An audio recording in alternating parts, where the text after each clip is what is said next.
We're making our way through the different eras of church history, and we're winding our study down.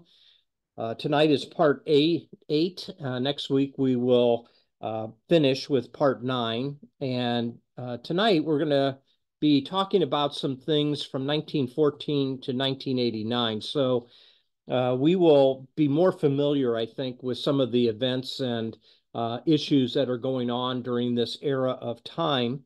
And then, of course, next week, when we talk about 1990 on into the future, these things are contemporary and we see them being in process. So when we looked at this topic, we picked these divisions of time kind of randomly. You can divide them in other ways, but I think they all have kind of a theme to them. And tonight we're going to talk about some of the different ideologies that have developed in this last century and impacts that it had upon the church. So I've been giving to you the date range as well as the definition of the era. And I've also been giving you a picture that kind of defines for us what the century looks like. And on this picture, you'll see a lot of war. And that is really the definition of this past century is a lot of the violence, a lot of the struggles militarily and politically that are going on around the world. It does have various impacts upon the development of the church. And so we'll see those intersections in a moment. I've also been giving to you some turning points from the previous session, just so as we have kind of some momentum as we get into new material. So last week we talked about the French Revolution a little bit. The rights of individuals is being emphasized. The Catholic Church is trying to preserve its old order, and they come up with a couple of different doctrines that try to preserve the old order. One is the Immaculate Conception of Mary, and the other is the infallibility of the Pope.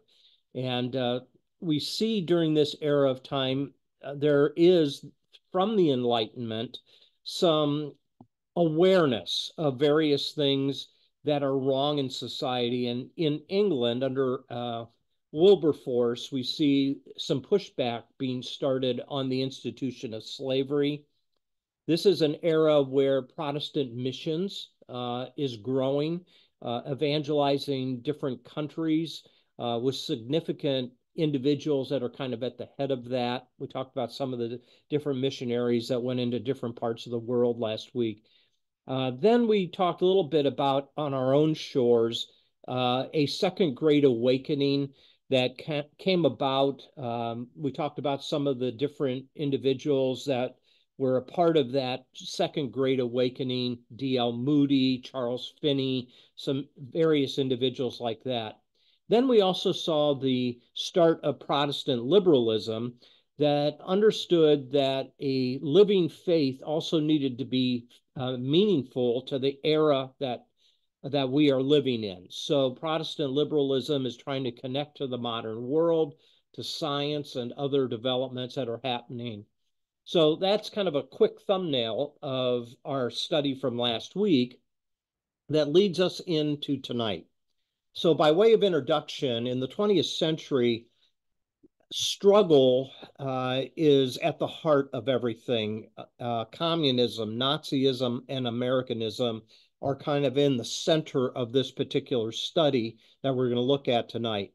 Where does all the stress come from? Well, the control of the economy, the racial tensions that are taking place among people around the world, and the desire for human rights.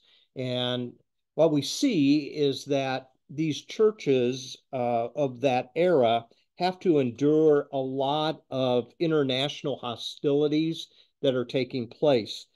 So at the height of the Enlightenment, the hope was that the world could be freed from superstition and from the over-authoritative religious order. But by the end of the 20th century, we see that this is According to historians, the 20th century is the most violent century in human history in terms of human casualties and the loss of human life.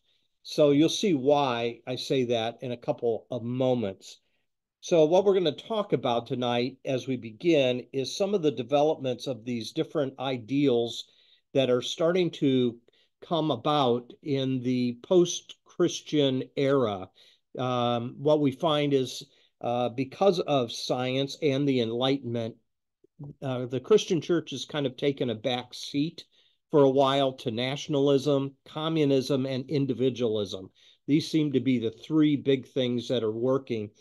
And I think another thing to keep in mind here is um, these are ideals that arise out of secularism, the emphasis of being freed from the constraints of church and God. And it will lead up to the 60s when there's a proclamation that God is dead. What's interesting about these ideologies, though, is they take on kind of a religious nature of their own. There is this idea of loyalty and allegiance. We often call it patriotism, that's found to the particular country that's in the midst of some of these conflicts. There's also class struggle that's taking place. This will be the era in which certain people are considered superior to others, and secular humanism is the desire to create meaning apart from God. But what we will find is that in the midst of defining who is in and who is out and leaving God out of the process, that all people are made in the image of God, what we are going to see is that secular humanism leads not to more peace and prosperity, but to more loss of life.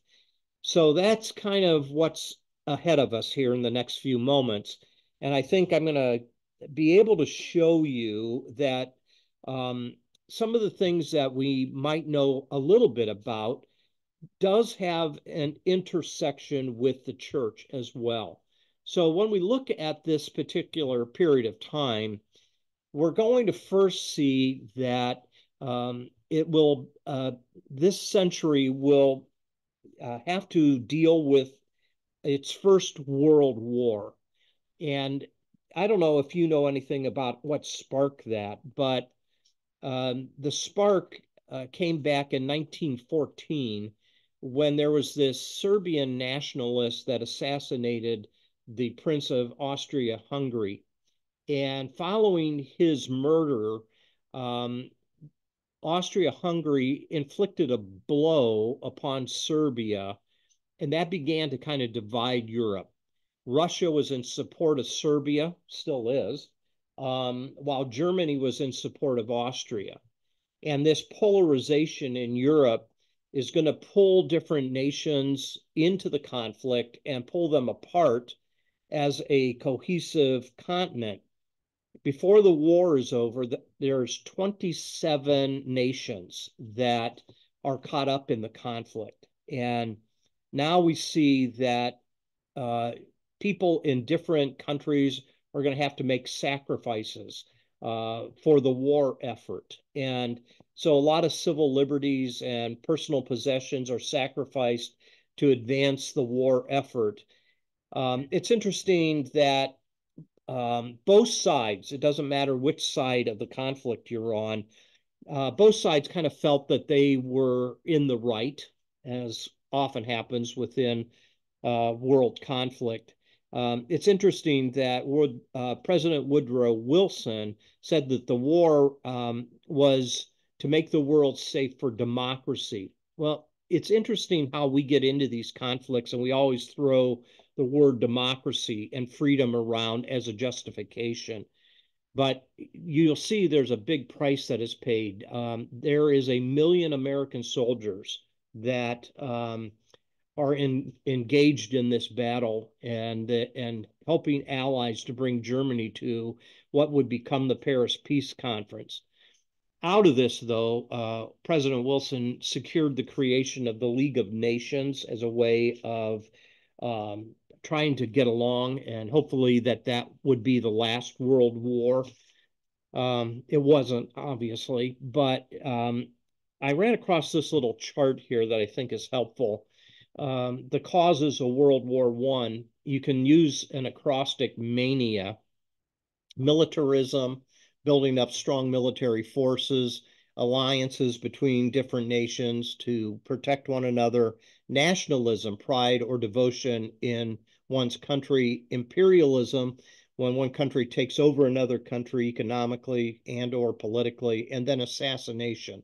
And so the assassination of the Austrian Ferdinand is an impetus. It's probably the spark. There's a lot of other powder keg issues, I think, but at this point, this assassination justified retaliation.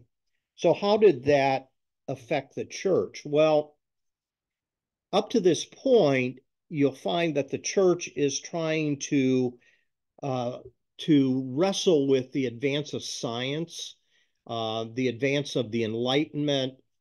At that level, it is a theological, philosophical battle that is going on.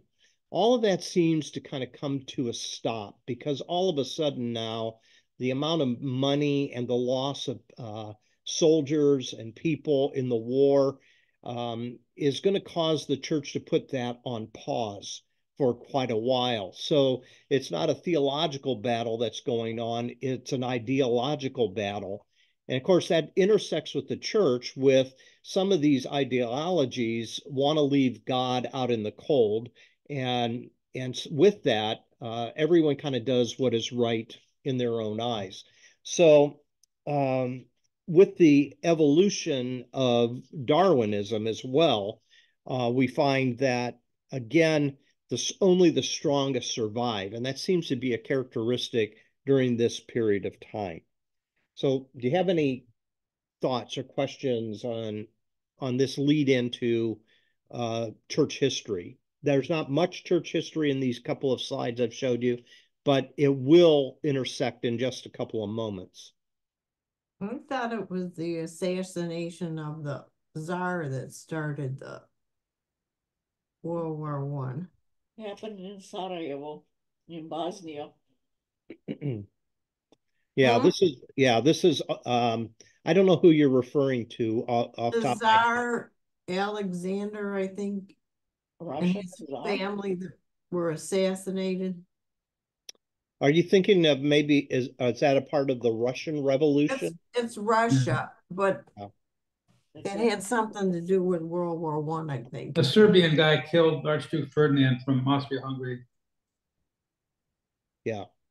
So I I think who you're thinking of is there's a lot of other issues that are going on within individual countries as well.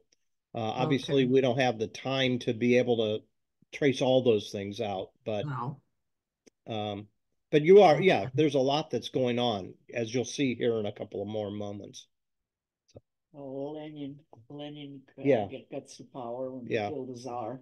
right. I think you're, yeah. And so Leslie, we'll get to that. She said that kind of comes hand in hand with uh, the reign of Lenin as well.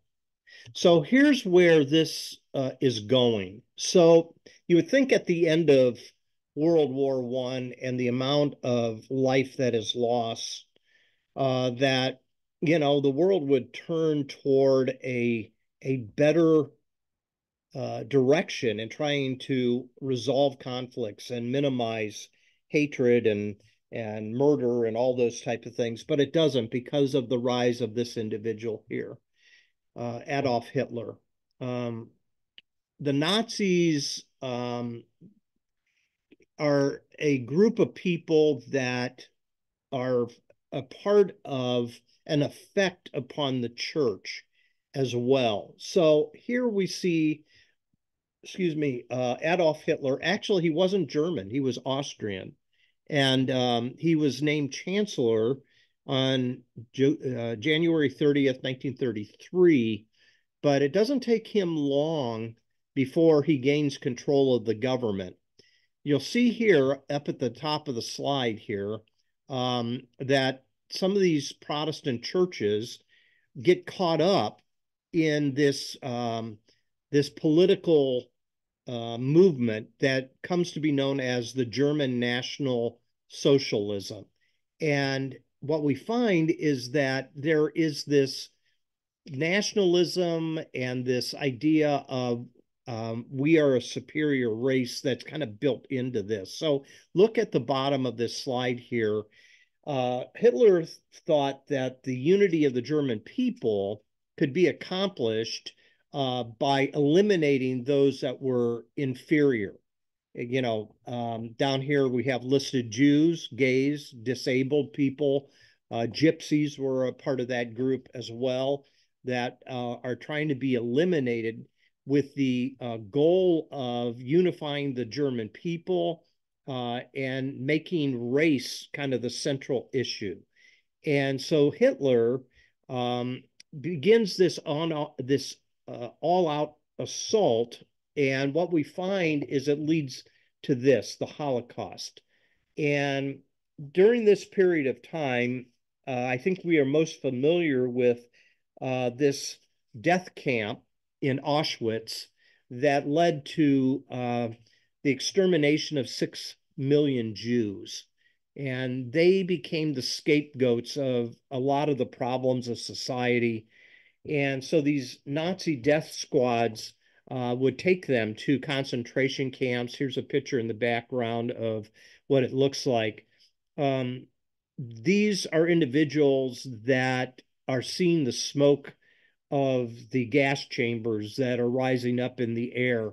And I can't imagine the horror of being taken into this camp, knowing that your end is in sight. And so it's a terrible, terrible time.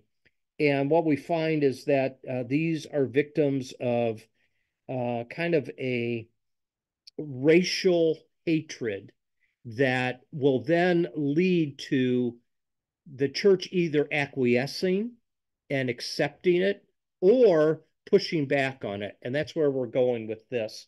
So, what did the Christians do in Germany under the reign of Hitler? Well, they began to think of themselves as really no more secure than the Jewish people.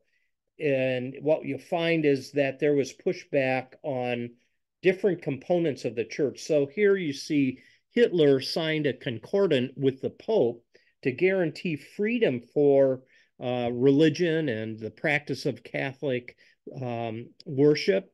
And Hitler no sooner gets into this deal and he then backs out of it. And then he begins to put a prohibition upon Catholics from being a part of the German political system. And on the Protestant side, Christians are watching this and they begin making closer and closer ties with the Nazi regime. And there's actually 28 different regional Protestant bodies that are united under the leadership of this guy named Ludwig Müller. He was an individual that was a fervent Nazi, and so you see the Protestant church beginning to kind of protect themselves by just showing their support of Hitler. And they are individuals that adopted, unfortunately, the Aryan paragraph, which basically said that they were the superior race. Within this, though, the church had some great leaders that came forward. One of them was by the name of Martin Niemöller, and he formed what was called the Pastors Emergency League. And he formed a church government called the Confessing Church. He is an individual that spelled out his convictions of staying true as the people of God in a declaration called the Barmen Declaration back in 1934. And he's basically trying to call German churches back to the centrality of Christianity and its beliefs, and to reject this totalitarian um, push by the Nazis.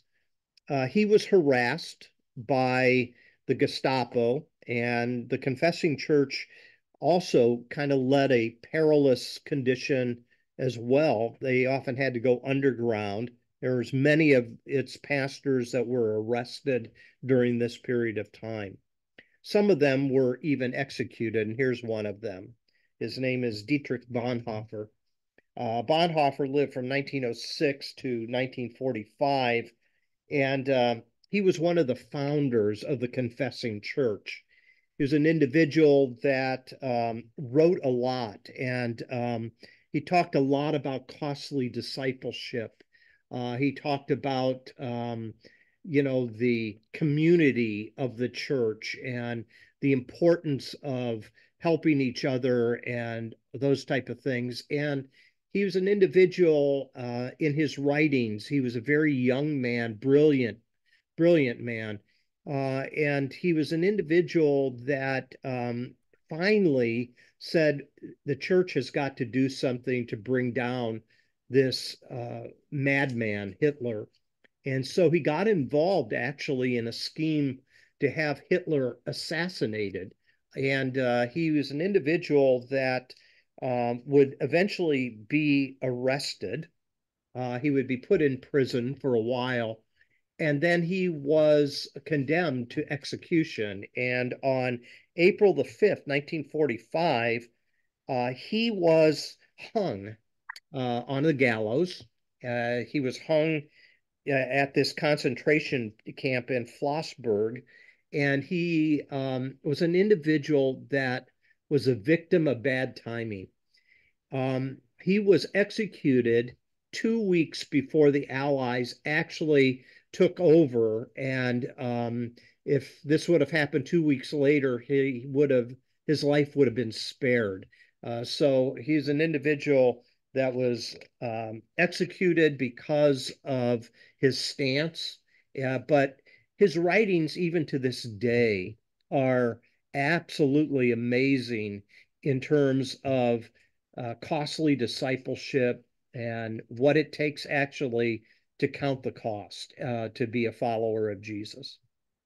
Some thoughts? Anybody have any comments?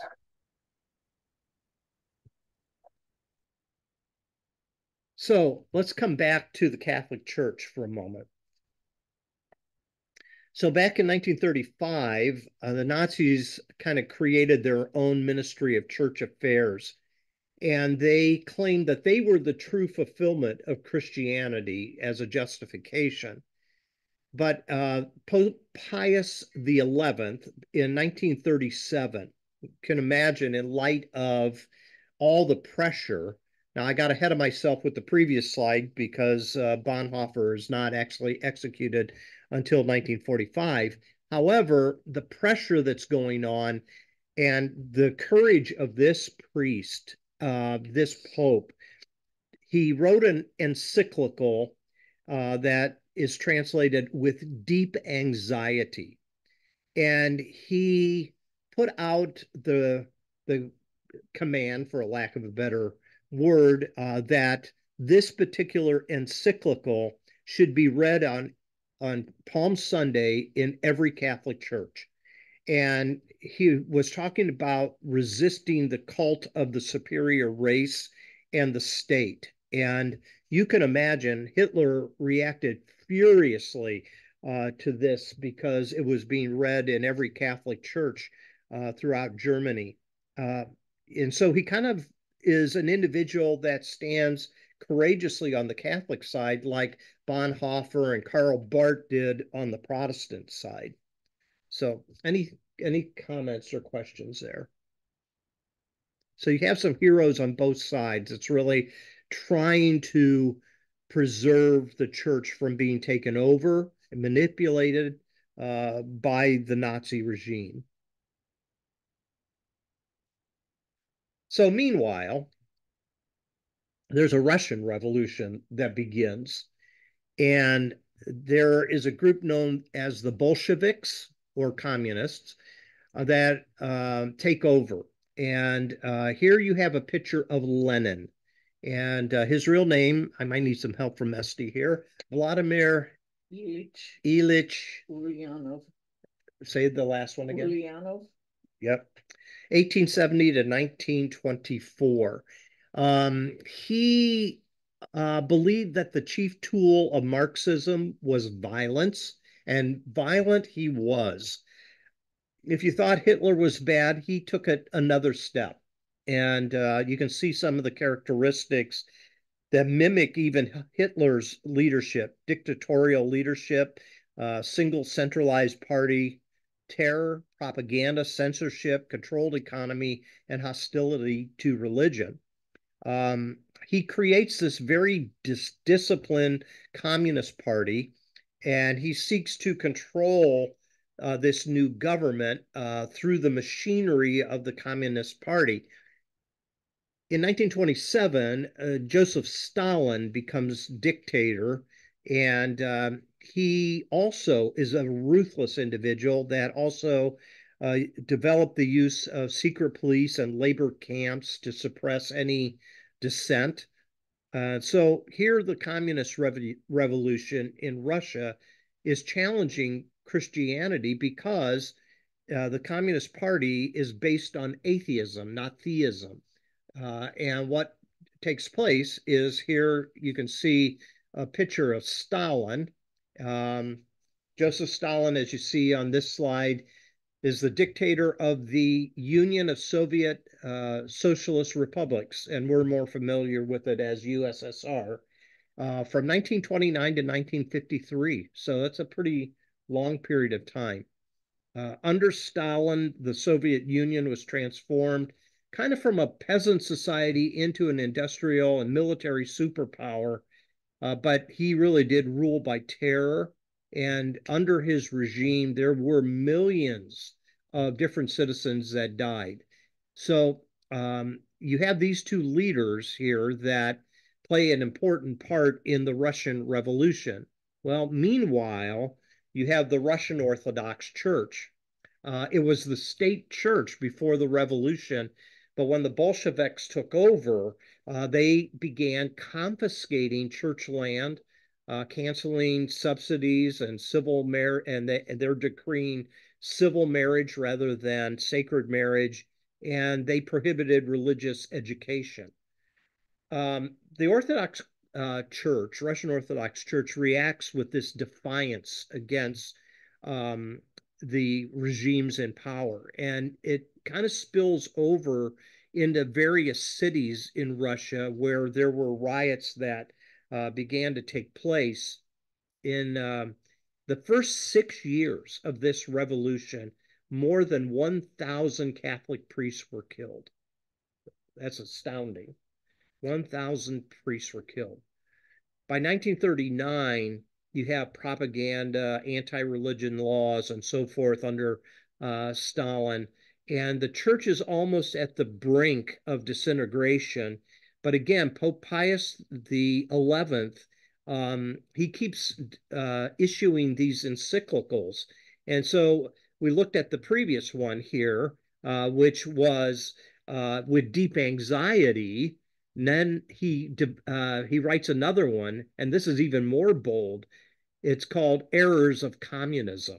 So, I mean, it is just straight out against the Russian government. He's sympathizing with the people, and he's offering Catholicism as kind of an alternative to the people rather than life under communist regimes.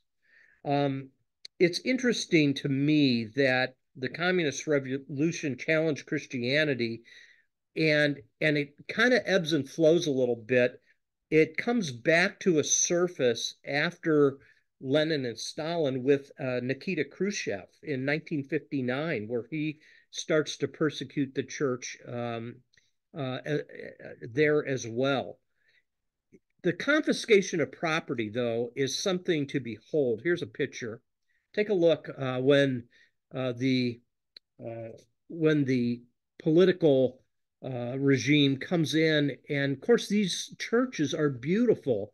They're covered with gold, and you've seen those type of churches in places throughout Europe, and they're basically taking it as spoils of war, as a for lack of a better description. They're taking down crosses and taking the gold and stripping it and that type of thing. So it is a real rough time, obviously, for Christians during this period of time.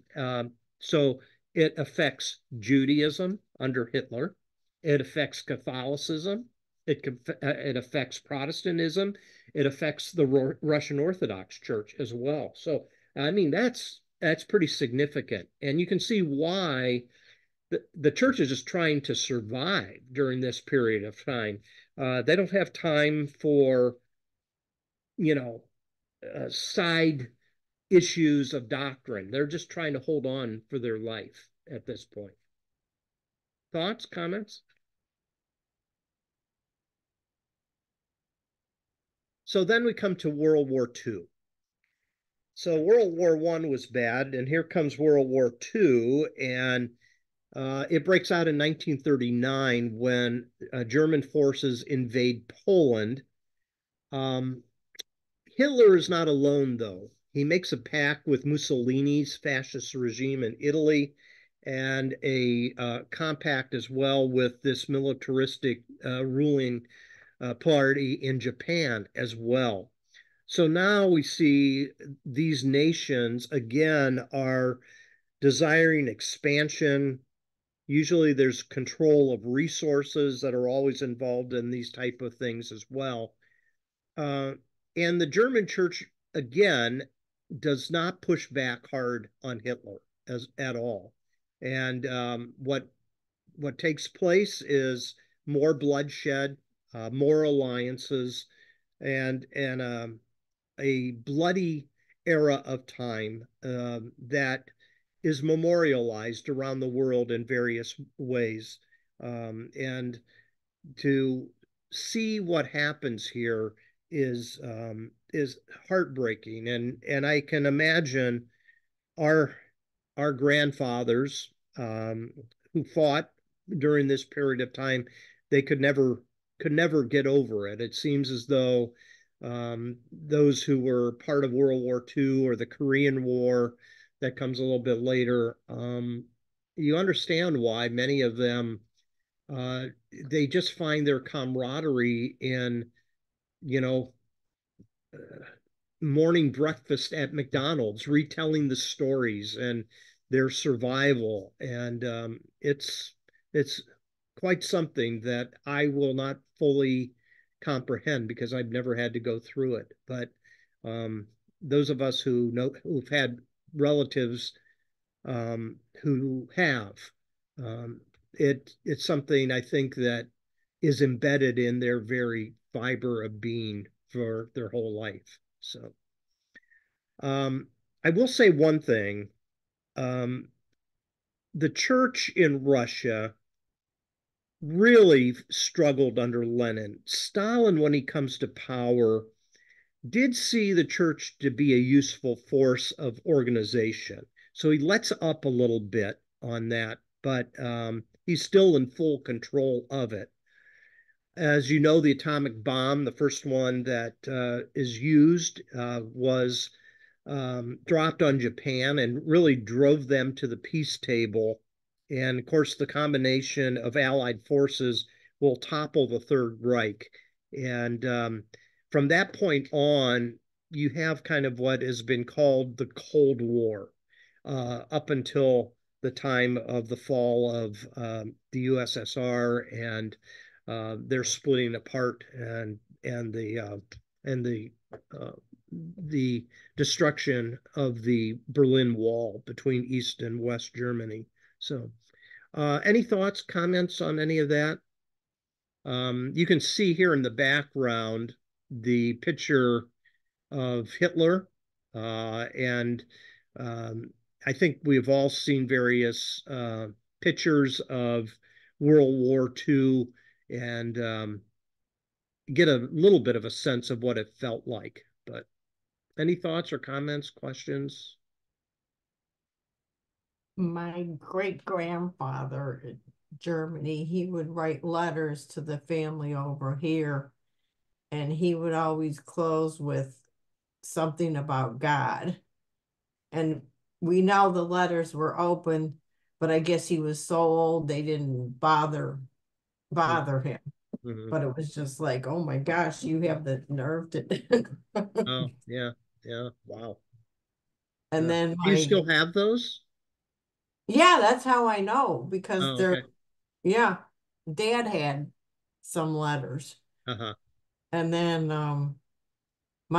his parents left in 26 before all this stuff happened because there was such an inflation over there and they knew there was something going on, so they said we're getting out. Uh-huh. Mm. So Very good. Thank you. All right, we'll forge ahead. So on this side of the pond, what's taking place? Well, after the turn of the century, there were the evangelical church is still has its presence, and these American evangelicals are individuals that are going to begin to push for um, coming back to the roots of the fundamentals of the faith.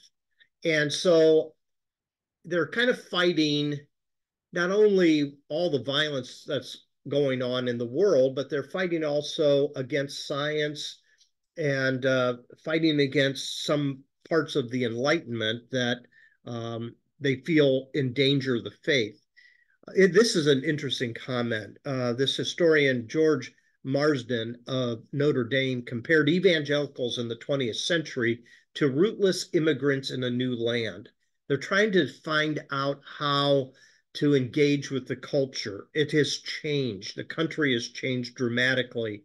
And so they're going to begin to concentrate on a lot of a lot more end time scenarios. Here's where you're going to see a lot of what we might call eschatology take place. In fact, the idea of Jesus coming back soon in light of all that's going on in the world leads to the doctrine of premillennialism, that Jesus is going to come and set up his kingdom on earth. And they they began saying the world's getting so bad, Jesus' return has to be imminent.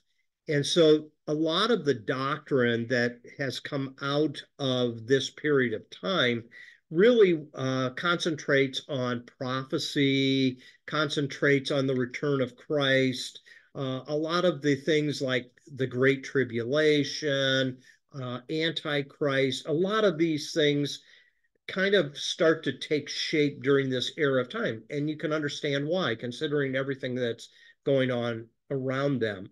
So, what do?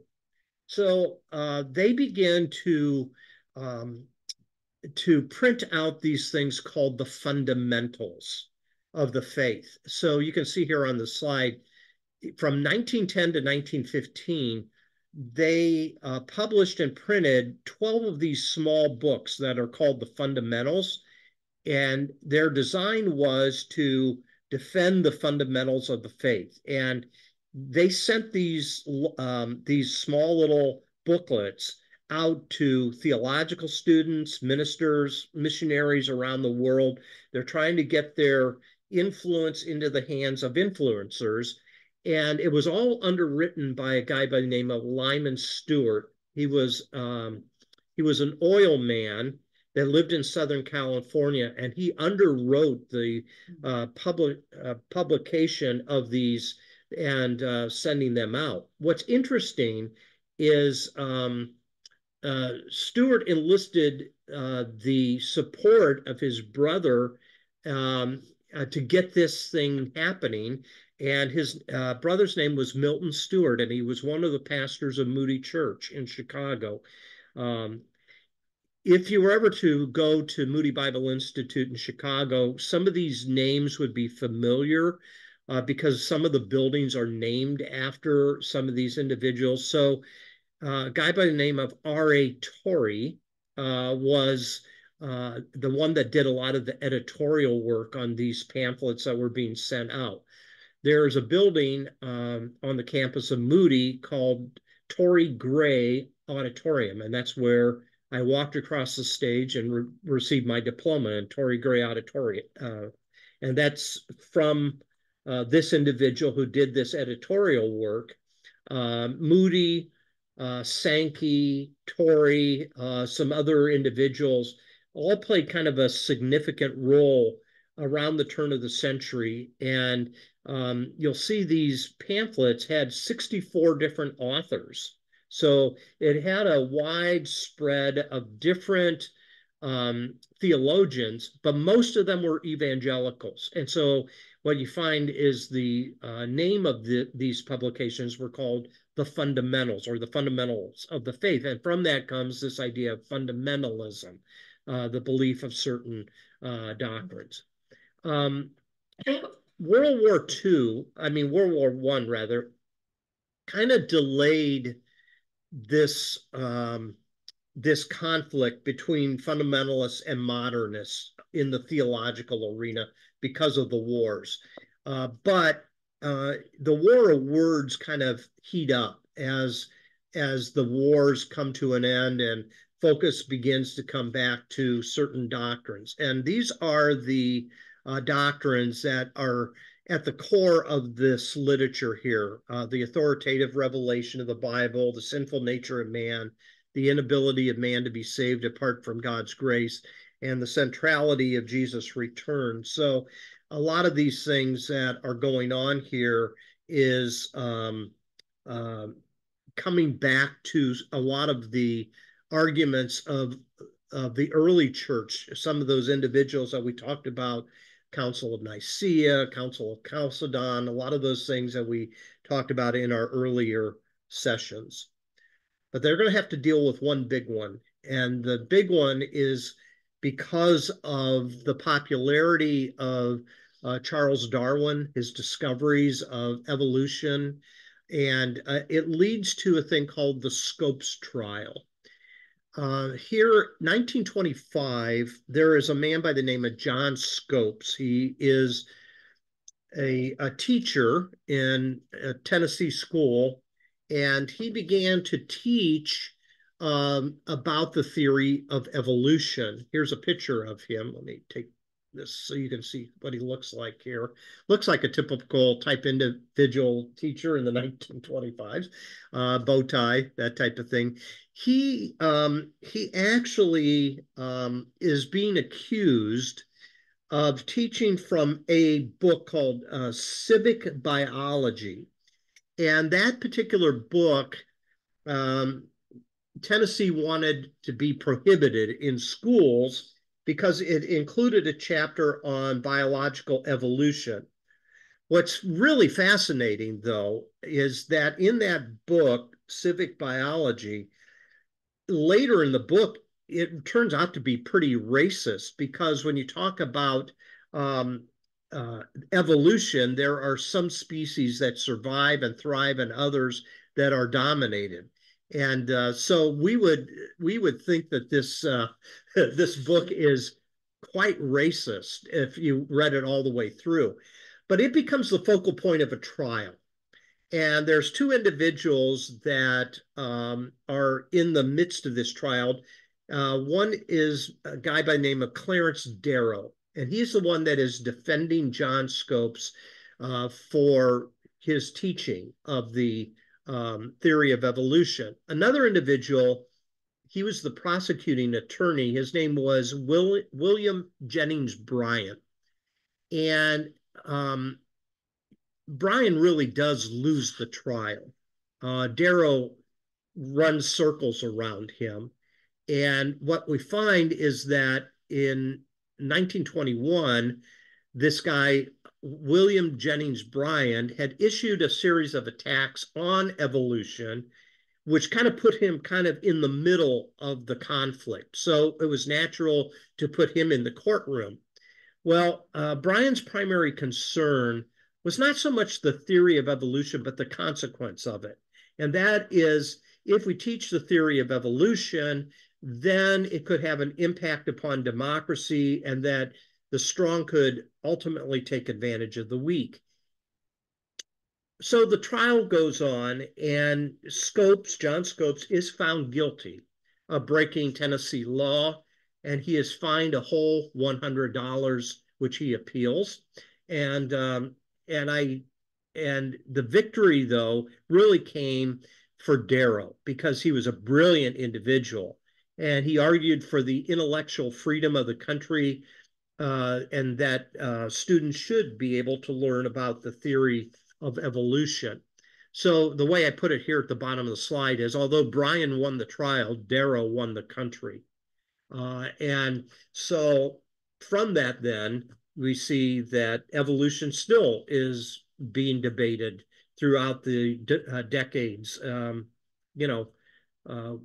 I think personally that a lot of this type of thing has led in more recent years, it'll be part of maybe next week's lesson, is to homeschooling, protecting kids from some of these things that parents don't want them exposed to, that type of thing.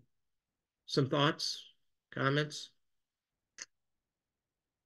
So now you're seeing how a lot of the social stress is interplaying with the church. Do you see that connection? There's a lot of issues that are going on. So here's what happens.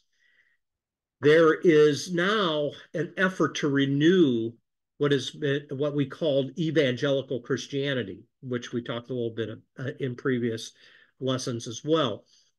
So after World War II, Moody is off the scene, George Whitefield is off the scene, but there's this guy by the name of Billy Graham that comes into the spotlight. And Billy Graham was just a phenomenal communicator. And so he would start these different crusades and so forth. And he had the vision to communicate Christianity also with things like Decision Magazine. He helped the launching of Christianity Today magazine as well. He is an individual, as you can see by the picture here, that was very, very demonstrative and charismatic. And he was an individual that caught the attention of the nation. I think only in recent years have we seen that he also had a lot of political connections as well. He was an individual that was in the White House for a lot of different presidents. And so there is a wonderful element to this. There's also some things that I think, if we would wish it to be done differently, that maybe this merging of religion and politics might not have happened as much as it is today, if maybe we could have been a little bit more careful back then. But during this era of time, there is the development of Pentecostalism. And it goes back really to 1906, when there's this street mission in Los Angeles called the Azusa Street Mission that had a 3-year revival that continued, and it caught momentum. And the idea of Pentecostalism was obviously the Holy Spirit engaging people, and that experience is seen through the speaking of tongues. And really, it's the Azusa Street revival that sparked many of the different Pentecostal denominations. And even all the way up into the 60s, you see Pentecostal influence starting to make its way into mainline denominations. I remember I was working at the East Ohio Gas Company between semesters of school, and there was a lady that worked in the office there that she was a very devoted Catholic, but during the 1970s, late 70s, when I was working there during the summers, between semesters, there she was getting attracted to the Pentecostal influence within the Charismatic Catholic Church as well. So I kind of saw some of this develop a little bit firsthand. I was new to the faith. 1975 is really kind of when I gave my life to Christ. But it is that same era of time that Pentecostalism is going into a lot of mainline denominations like Presbyterianism and Lutheranism and Catholicism and that type of thing as well. But here's what the Azusa Street mission looked like here. So this was one of the headlines, Pentecost has come, from one of the papers in 1904 out in Los Angeles. And we occasionally will see these revivals that will take place. There's one that was recent that was happening down in Kentucky that lasted for a number of months from students that was on was at Asbury, wasn't it? I'm trying to remember. I think it was Asbury Seminary, and so occasionally you'll see this type of thing happen. Well, this is what prompted a lot of Pentecostalism. But I want you, the reason I chose this picture, do you see what's on the side of this car here? Jesus is coming soon, get ready. Again, apocalyptic type of elements because of all the other things that are going on in the world. They believe Jesus is coming at any time. Back when I came to faith, that same emphasis was in the church as well. In the 1970s, with the publication of The Late Great Planet Earth and those type of books, lent itself to a lot of prophecy obsession and the belief that Jesus was coming imminently. So, some thoughts there? So that's what's happening on this side of the pond. But around the world, it's interesting what's happening in the church. The ecumenical movement starts to take place. Now, ecumenical basically means universal. And there's this attempt at unity across denominational lines. And it goes back to 1910, where there was a missionary conference in Edinburgh. And it led to what would eventually become the World Council of Churches. And here you see a long table of some of the prominent members that established the World Council of Churches. It actually comes into existence formally in 1948 in Amsterdam. And it was an attempt to try to get along across church lines. As I mentioned earlier, the church is just simply trying to survive at this point. And they saw this of great value to not argue about minor differences or even if they are substantial doctrinal differences, there's a greater call to work together for the betterment of the world. And with that in mind, the Roman Catholic Church is trying to modify itself as well. And we find that they call another Vatican, Vatican I, basically established a lot of the dogma of the Roman Catholic Church. Well, Vatican II is called, and this is, as you can see here, a conference that's held over a number of years, from 1962 to 1965. This is held. And they are changing their image a little bit. So Vatican I is kind of using the image of the church being a fortress. And we're going to survive the attacks of secularism and modernism and all this type of thing. They began using the idea of pilgrimage, that the church are pilgrims and they are to move through this world and they are to care for the weak and the weary. But this Vatican, even though it has some changes that comes to it, it's really not a council called to combat heresy. It's not even really called to give new dogma, but they are trying to update, if you will, the church to the modern world. So what they do is they update the liturgy. It no longer has to be done in Latin. It can now be done in the vernacular language of people. It gave a larger role to lay people who are lay ministers, readers in the Mass, those type of things. They start to do a little bit of dialogue with other world religions as well. So after Vatican II, you have kind of a reforming of the liturgy, worship liturgy, and then there's an emphasis on the importance of family, and they try to foster a spirit of respect. So probably, if we've lived long enough to see this, what was more adversarial between Catholics and Protestants prior to Vatican II starts to ease up a little bit. And again, let's bring Billy Graham back into the picture here.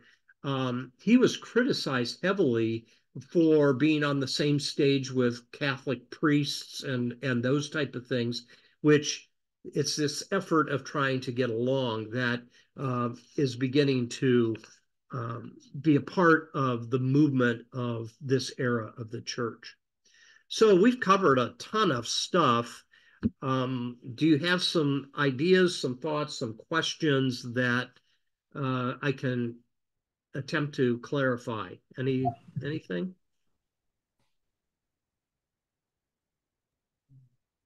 No? Okay, so you did cover a lot of ground. That's of course. Yeah, no doubt. And you could sit and camp in any one of these for a long period of time to get the full range, really, of the effects that it has.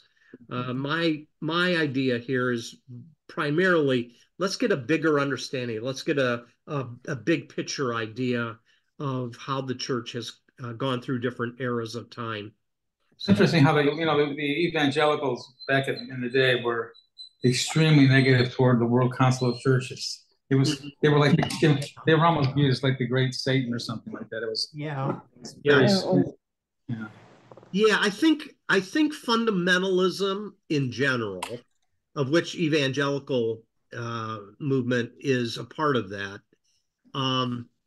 They were very weary of crossing any type of lines other than people that believe like we do type thing. And I do remember this because oh, that's a bad movement, the ecumenical movement. But it was an attempt to try to unify the people of God across the different various denominations. But you're right, there was a lot of pushback on that. Anything else tonight that you'd like to talk about? It's a little scary how much, pre-World War II reminds me of right now. Yeah. In the same lines that we're going. Yeah. Yeah, that's nationalism, all these type of things that we are feeling at the heat of right now, especially this year being an election year. It's going to continue to be, felt really each week until the election. Sure. Yeah. Anything? Yeah, Go ahead. We also watched an interesting movie the other night. We watched it because it said it was time travel, which it did have in there, but it's called Time Changer. And it's about a professor of a seminary from the 1990s that travels forward, or from the 1890s that travels forward to about the 1990s, and is extremely shocked at what he sees and how he's, preaching to get back to where he was. It stars Gavin MacLeod, believe it or not. Oh, Captain Stubing. Yep. But I mean, it's just. What's that on? Is that on Netflix? What'd you watch it on? Do you remember where we watched? Let me take a look here. What was the name of it, Shelley? Time Changer. Time Changer. Oh, sounds interesting. Okay. I'll have to see if it's on Netflix. Yeah, very I good. can't remember where we watched it because I was looking for something to watch one night. Uh-huh. Well, keep an eye out for it. Sounds good. It was interesting. Very good. A little over the top. Well, that's why we watch Prime it, right? Video has we must have watched it on Prime. Oh, okay. All right. Very good. All right. Well, thanks for being a part tonight, and we will see you again next time, okay? Thanks, Okay, Larry. thanks. All right. You're welcome. Good night. Hi. Night.